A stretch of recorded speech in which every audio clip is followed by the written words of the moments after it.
You know, we've all heard the stories. An AI makes a huge, life-altering decision. Maybe a loan gets denied, a critical medical diagnosis is missed, or a job application just vanishes into the ether. And when you ask why, the AI can't tell you.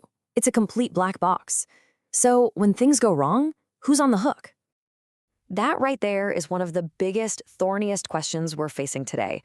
I mean, when the code is impossibly complex and the way it makes decisions is totally opaque, how in the world do you figure out what happened? More importantly, how do you make sure it doesn't happen again? Well, the European Union has come up with an answer that's, well, it's almost old school in its elegance for this very futuristic problem. Their solution is a mandatory digital paper trail. You can think of it like a black box flight recorder, but for the most powerful and riskiest AI systems out there.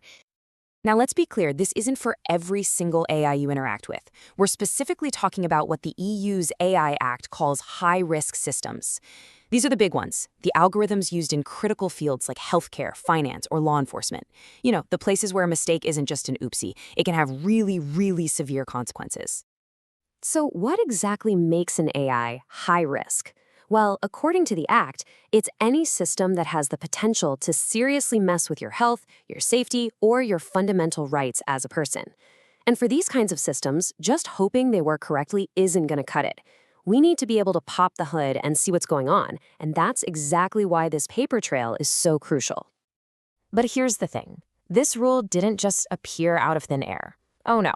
It was actually forged in a pretty dramatic 3-year-long legislative slugfest between the big institutions of the EU. So let's dive into the story of how we got this rule, the story of Article 18.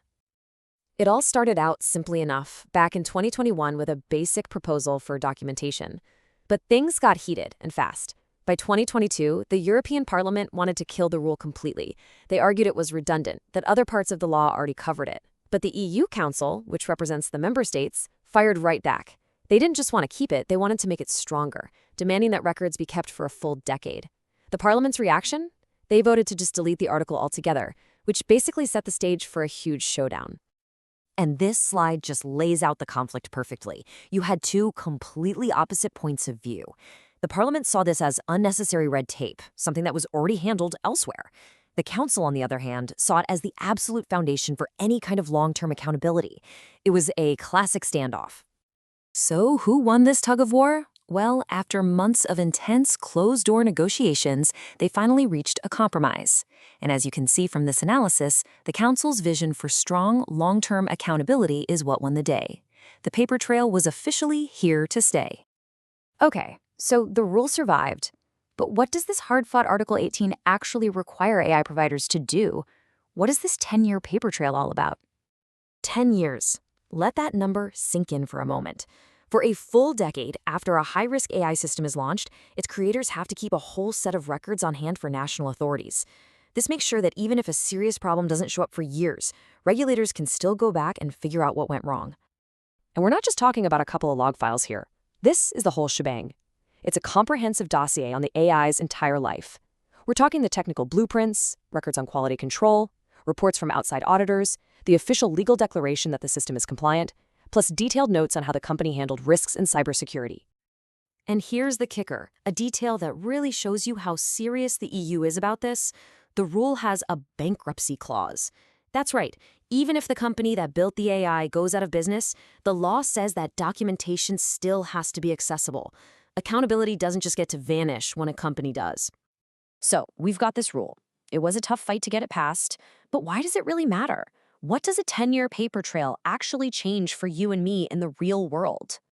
Well, it creates this huge ripple effect. For regulators, it's a total game changer. It gives them the legal authority to demand the blueprints, the audit trails, everything they need to do a proper investigation when an AI messes up. For the companies themselves, it actually gives them a clear playbook for being responsible and, let's be honest, for covering their own butts. And for us, the public, this is where the trust comes from. It's the concrete knowledge that if a high-risk AI causes harm, there's a record, there's a path to finding out why. And that is the real foundation for trusting this technology. When you step back, the whole story of Article 18 is really the story of the entire EU AI Act in miniature. It's all about finding that really difficult but absolutely essential balance between letting innovation flourish while putting down some firm, non-negotiable rules to keep people safe. So the EU has definitely laid down a marker. They've created a powerful new precedent for holding AI accountable. This 10-year paper trail is, without a doubt, a massive step toward demystifying the black box. But it does leave us with a pretty big question. Is this level of documentation really enough to build the deep, lasting public trust that AI is going to need to become a safe and integrated part of our world?